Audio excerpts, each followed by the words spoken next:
What's up, guys? Welcome to the Brotherhood podcast. My name is Matt, and I'm part of the Brotherhood team. We're starting a new segment of this, continuing the conversation, where we're kind of building off everything we kind of took away from the Brotherhood breakfast on Friday. And especially for those who can't make it, just given the time constraint, we're just going to continue the conversation. We kind of build upon and just go take a little bit deeper look into the concepts and everything talked about on Friday. And I have the infamous Robbie Sheets with me today. That's right. We don't have a breakfast in front of us today, but hopefully the conversation will be edible enough that it is nourishing to the soul. Yeah. That's good. That's good. Yeah, that's good, man. And I think one thing important to start off with this is the purpose of brotherhood. Yeah. At least, and the thing I love about it is no matter the age, no matter what you do for a living, no matter anything, the one thing that brings us closer, or draws us all in is Jesus. And I think kind of the striving for this is, especially if you're in the car, 10, 15 minutes would be really good, is just to make us better followers, better fathers, husbands, sons, employees, whatever it is. Just kind of that continual drive to be better. But it all starts with him. And I actually, we had one of our Brotherhood small groups last night, and we were talking about the kind of the beautiful thing. One of the older guys in our group was just talking about, he's like, I'm in my 60s, and there's a guy in this group who's in his 20s, and we're doing the same thing. We're pushing closer to Jesus together, which is something that I've never experienced before. It's kind of been like, very much like my generation's in this type of small group or in this type of ministry or community, where this is the first time I've ever experienced, besides like an actual church, just a regular church service, that it's like, no, like there's older guys pouring into younger guys, and younger guys wanting to learn from some of the older generation, and they need, there's not an end point. It's just kind of like, we learned from Herb, who's a speaker this past weekend. It's like there's no ending. I need to, which is a good segue into our time today, but it's always regardless of if you're 10 years old, if you're 80 years old, the journey doesn't end until it actually ends and you're with Jesus. So, man, I think actually now you just say that too, I'm almost thinking, I don't know if there's anything else quite like that, where there's really because in your job, there's sort of this stack ranking. Yeah. And everything in school, there's sort of the stack ranking. You get to 12th grade and you graduate and you're done. Or you're in your work and you're like, all right, I'm CEO, like I'm done. Like you made it to the highest. Yeah. Right. And I think, no matter what your profession is, we're all striving to the same thing. We're all on the same level. Yeah. And so yeah, man. So that's why I think the Brotherhood is definitely awesome, and having this as a resource too, if you're in your car or like I said, just looking for something else to listen to. Like I said, we're all fighting for the same thing, but it definitely, like I said, you're a pro, man. Nice segue. Yeah, I didn't even plan on that. That's awesome. That's great. All right, so yeah, Herb had talked about kind of as we continue on with even the sermon series that Branson and Travis were going off of spiritual warfare, but also the journey of it and what's in our way to becoming, like I said, the vision to becoming better husbands or whatever, fathers, whatever that is there's an enemy and there's still something working against us here, and being aware of that. Yeah. And so one thing he had talked about, the three components, which I would love to go into pretty heavy, is kind of having to almost check yourself a little bit. And the three principles he laid out in terms of this is, we need to forget what we've done right, forget what we've done wrong, and essentially forget what others have done unto us. And all those three things, those three components can get in our way of our journey forward.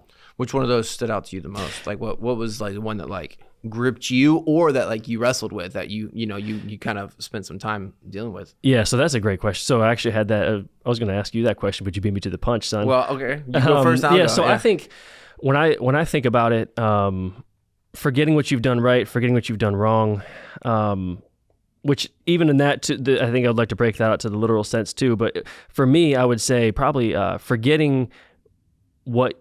Historically, I've probably struggled with forgetting what you've done right, where I've probably struggled more with pride in the past. Well, if I look back, and especially from being a non-believer, being an atheist before, it's very easy. You're only looking inward in that sense, and you're looking outward for comparison, but you're looking inward for what have I done and how good am I? And some of the best quote unquote years of my life from a culture perspective, when you talk about compensation, you talk about salary, accolades, those were my worst years, I would say, spiritually. And even honestly, just as a husband, as a father. Those are my worst years when I kind of had all the things that would culturally say you're successful. Sure. And so I would say, so to answer your question, I would say I think historically pride and not forgetting what I've done right is what I've struggled with in the past. And it's kind of flipped on its head now, where I'd say now I struggle with what I've done wrong. And remembering, so I'll stop right there. So I would say mine's kind of flipped. Forgetting what you've done right historically, now forgetting what you've done wrong. So what about you? I think for me, it is very much a forgetting what I've done wrong. And I say that in regards to, I think, how I think about myself. You know, I've never been the person to, it was always like that, my head's down, I'm grinding as hard as I can, and I'm trying to forget about those things that I've done wrong, because they stand out more than like, dang, I killed it over there. I did that really well. I had 800 straight quiet times in the morning. Like I'm killing it, right? It's like those. It's easy. I've always just been able to, like, I don't know, not been able to, but just it hasn't stood out to me as much. It just felt like, yeah, but I missed two. That stands out more to me. Or, hey, I fell the other week. I messed up and I looked at something I shouldn't have looked at. That stands out to me more, because I think for me, one of the areas that I've been most attacked in, going back to spiritual warfare, is like shame. And that's been heavy for me in regards to, like, to press on and to become more like Jesus. It has been the difficult thing of also forgetting what I've done wrong, because Jesus is not remembering what I've done wrong. He sees me clothed in righteousness, Scripture says, and completely pure, white as snow. And I don't always want to believe that, because a little bit of me like wants to hold on to this concept of like, no, come on, I can do this, because I'm a man. I want to push harder, but it's like I have to completely let go, because it's not just hindering me, it's preventing me from being more and more like Jesus. Let me ask you this then. So do you think, obviously Herb had talked a bunch of writings from Paul too, but do you almost think the things you've done wrong almost drive you though? And I'm not encouraging you to do wrong, but do you think, I mean, you look at Paul, his history, do you think he's almost better because of what he has done wrong, or how do you view that? Yeah, I think I have a few different like angles of how I would view that question. I think what you're saying is like, was he more influential because he made so many mistakes? Right. I think God can use anybody. Right, sure. Whether this person has lived in a cabin all their life and didn't meet another person until they were 38 years old, and he memorized the whole Bible, or she memorized the whole Bible. I think that the blessing of Paul is that it is the perfect example of redemption and how God can absolutely use someone. And Paul probably could, if you look at history, can be one of top 5 most influential people ever to live. Completely changed the trajectory of millions of people's lives and like I said, history. And so there's that angle. The other way I heard that was like, from my perspective, when I'm sinning, and that goes back into Romans. I cannot remember the reference right now, but it says, I believe it's Romans, maybe Corinthians. I might cut this out. But it talks about, he's saying, should we go on sinning so that God can receive more glory? Absolutely not. Right. I think what it does though is it has pushed me. My failures have pushed me, but ultimately it's not getting me closer. It's making me, I want to do more instead of walking in grace. Right. And that's the difference of, I push more, I have the best intentions. No, I have better intentions now. I have even more intentions to do more and more and more and more and more, which is kind of the story of man. It's the heart of man, is that I have really, really good intentions.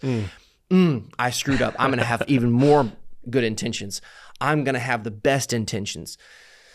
All that is still in me, and living in a motivation from my failure instead of a motivation from the sake of his grace, and letting him walk alongside you and say, I'm not separate from you. I'm walking alongside you and we're addressing this together because you're my child. And that's where I think the difference is where that's what stood out to me, is that I have not been good there, because I've oftentimes just, all right, I screwed up. I looked at something I shouldn't looked at, or I made a mistake in work that I'm really bummed about, and I need to, I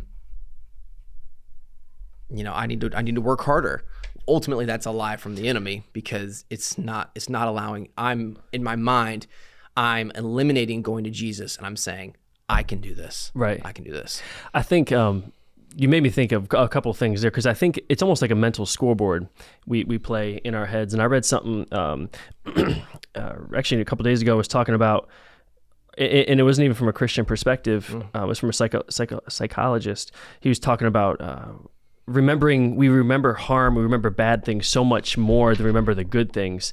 And it was even saying, if someone had committed murder, but they had saved 25 lives, killed one person, saved 25 lives.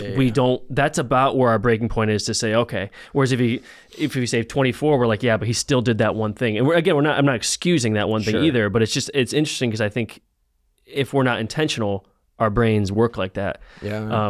And that 25-to-1 ratio, I don't know if this carries over to other things. And then the other thing I think about is, and I've kind of been into this concept recently, from even a Brotherhood perspective, is there was a group I read about called Day One, and it goes to what Herb's talking about with his journey and kind of pushing forward. Is there was a small group that was formed. They just called it Day One, and they had a common struggle, and every day someone would fall in, say there's 10 guys that would fail, or 10 guys in this group, one would fail. They would text the group and they'd reach out and say, Day One, like I'm back on day one. Sure. And I think there's a lot of good in that, but I also think there can be some frustration, because you're like, man, I'm never going to arrive. Sure. Well, yeah, I think the concept is good. I'm involved in a group that, when someone, you wrestle or you're wrestling, you're encouraged to kind of text the group. But I think, not that like my group is better than this Day One concept. I feel like that's what you're saying. That's not what I'm saying. That's not what I'm saying. I get it. You got better small groups.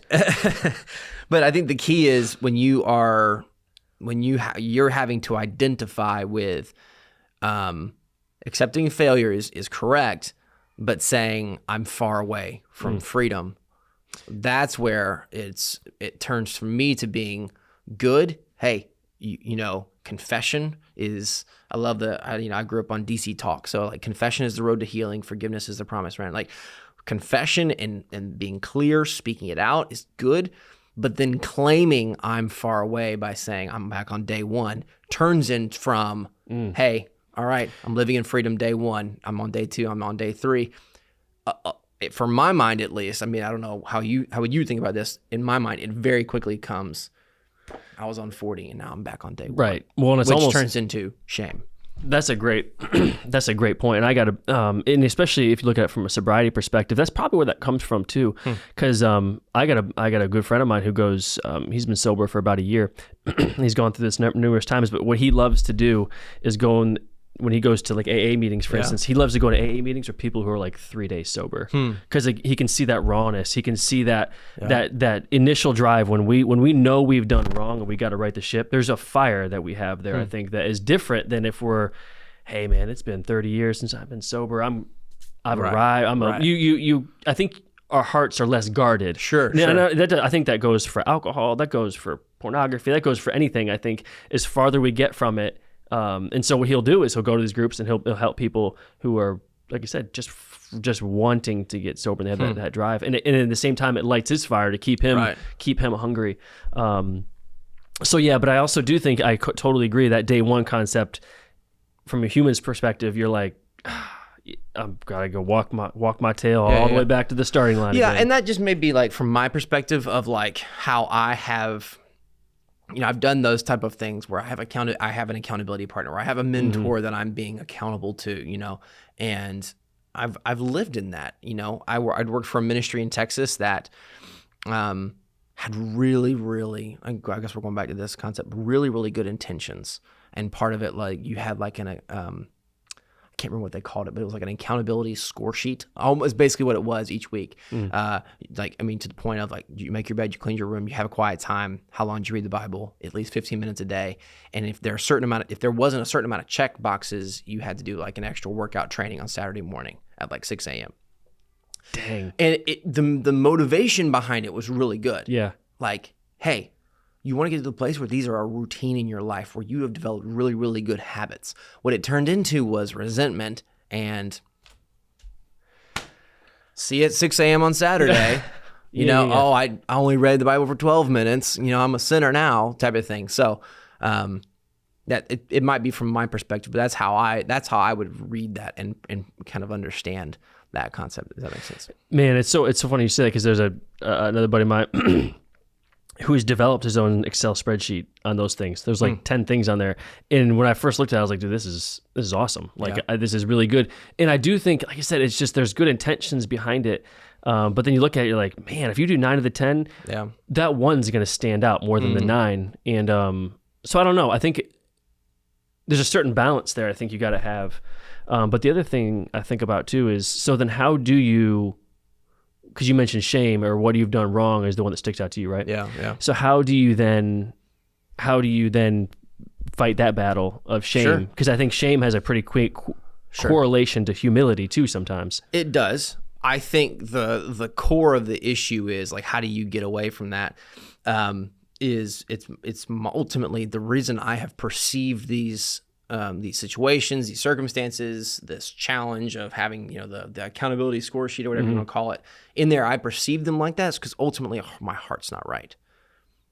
I love Jesus and he's still working on me. And I have some very, very deep rooted things of, I think I would relate to the good intention mentality of, I've been living in this, world of, as long as I really, really try, it's going to be okay. Instead of allowing myself to identify with the grace of Jesus.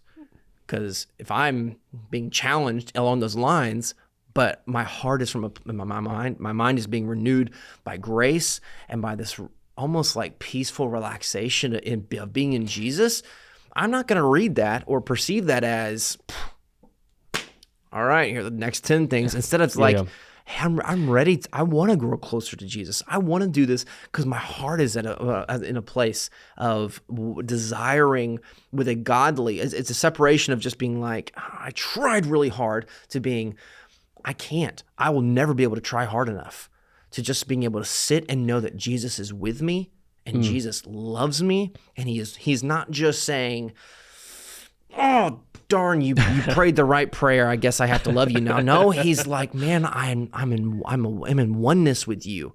I'm living inside of you. My spirit is inside of you. I've clothed you in righteousness. You are my son. Stop trying to attain some form of righteousness because you will never be able to do it. And which is why I came down and said, my son came down to die on the cross for you, to be one with you. So that's the difference. Is like, how do you get to that place? Right. My heart has to change. Yeah, let's go. I think that's so. But let me finish this.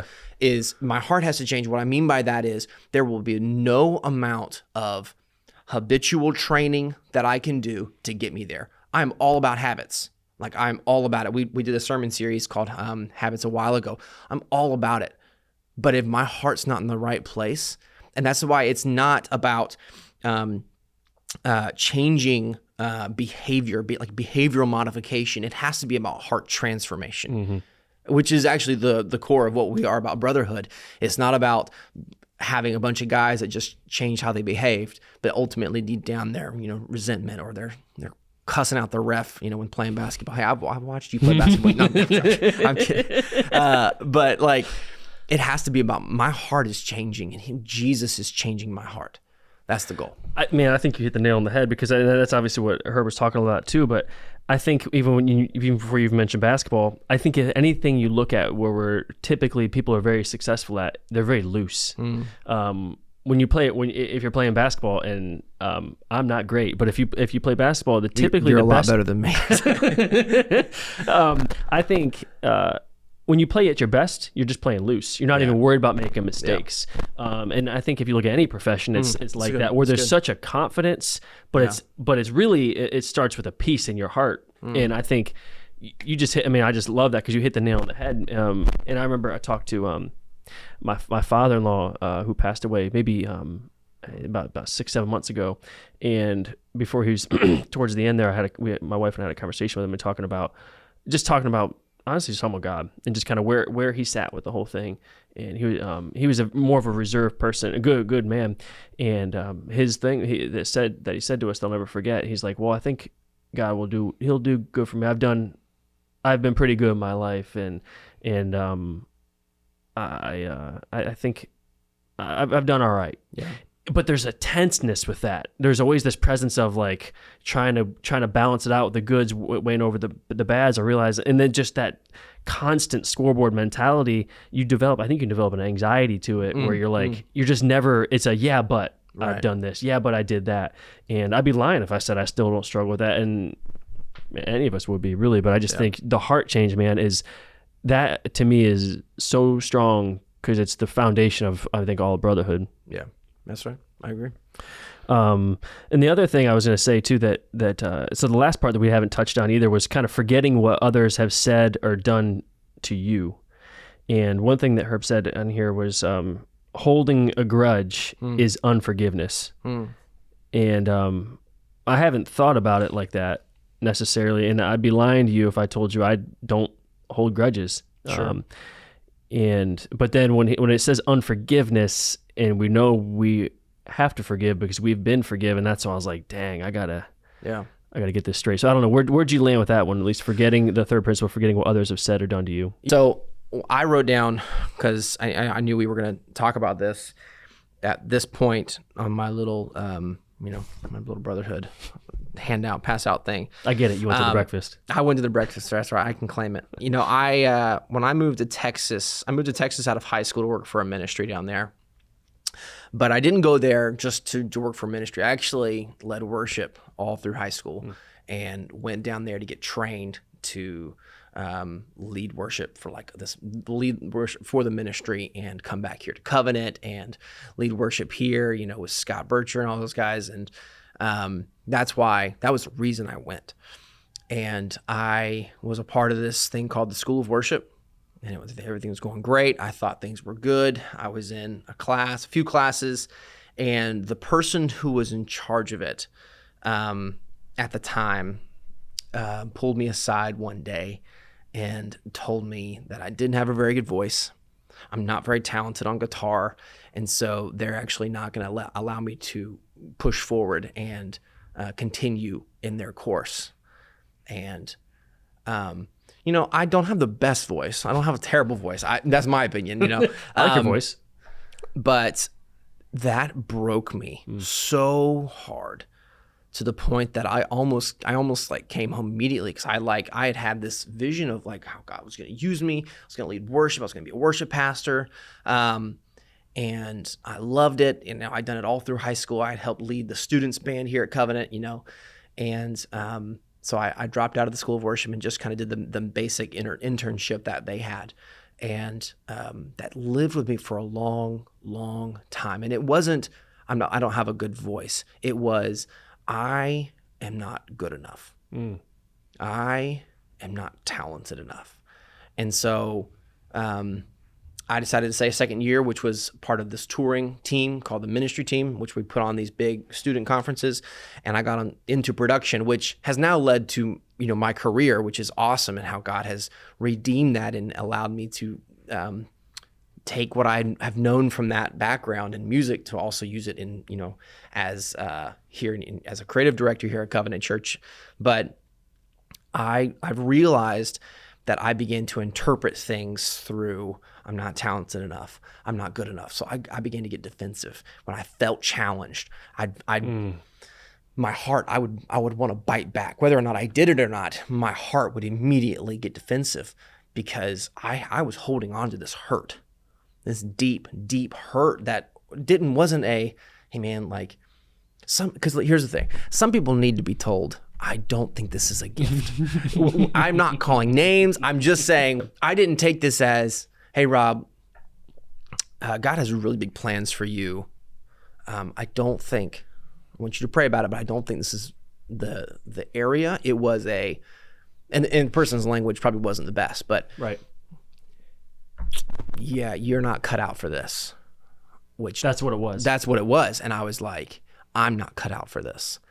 I'm not good enough. It went into my identity, went into shame, because my heart wasn't right. So that stood out to me a lot, which I had to go to like do some listening prayer and like really, really get some counseling on that. And then there was more things that I realized in my past that I had, harmless, innocent things were said that I took as right. I am this way. I am not good enough. I am wrong. I am dirty, Yeah. Do you think, let me ask this, so do you still hold, if you're honest with yourself, do you still feel that anger come back a little bit? Oh, heck yeah. Yeah. But I can recognize what it stems from, and I can recognize that I'm not that same man anymore. I love the scripture. I love it. It's Galatians 2:20. My old self has been crucified with Christ. It is no longer I who live, but Christ who lives in me. Another way that one of our classes here in Brotherhood, Katharos, challenges you to do is to use use your mind and use your heart in a physical way. And so one of the prayers that we do in Katharos, not as like some type of ritual, but like alone, you're in your quiet time as a man, like away in your house, is hold your head right here and say, I have the mind of Christ. I have the mind of Christ. And which has been a massive help for me to be able to just step aside, breathe a little bit, and not be able to take these things in anger, because I know I have the mind of Christ, and my old self is dead. I no longer live. Christ lives in me. Man, that's so good. Because I think two thoughts I know as we close up here, two thoughts I have is, I appreciate your answer on that, because with do you have any anger? Because how much does someone do us wrong, do us men wrong? What do we say? No, man, I ain't even worried about it. Like it's nothing to me. Sure. I'm not mad anymore. And you're like, right. But you seem kind of mad though, And so I think your transparency and honesty with it is key, for sure. And then the second thing I think of is one thing I read recently was talking about, and with Katharos, you made me think of this, is not to say one is worse than the other, but it said God would rather have you struggle with pornography than pride. Because if you struggle with porn, you're struggling, and you at least need to get it fixed. If you struggle with pride, you're not struggling in your mind because you got this thing figured out, So I don't know what your thoughts are on that, but that one hit me where I was like, dang, it seems very contradictory, but you'd rather struggle with porn than pride. I think that if you are struggling with porn, it is just a symptom of a heart that's not right. Right. A heart that is believing things incorrectly about God and about yourself. Right. So if you're struggling with porn, it's only an outward reaction to what's happening inside, which is pride. If you're struggling with pride, you will eventually, for guys, this is the most common thing. If you're struggling with pride, you will eventually struggle with porn, lust, or anger, or there will be a outward demonstration of that pride in there. So I see it as that it's the same thing. One's just earlier on. Right. You're treating the cough versus treating the actual what the actual illness would be. Right. Well, yeah, man, I think one thing, like you said, it kind of ties into the whole Brotherhood breakfast we had on the 13th. Is see to it. One thing he closed with was in Hebrews 12. See to it that no bitter root grows up to cause trouble and defile many. And that's one thing. So I think the three things, like I said, we just need to forget what we've done right, forget what we've done wrong, and then forget what others have said or done to us. Yeah. But I appreciate you coming on. And one thing I would say is, it would be good for people to comment, at least on this video, either future topics or your thoughts, because we do want this to grow as another resource that we all need. But if there's anything else that we feel like we could be hitting on, I think is really important to absolutely reach out and let us know. So. Absolutely, yeah. Thanks for having me. Awesome. Thanks, man.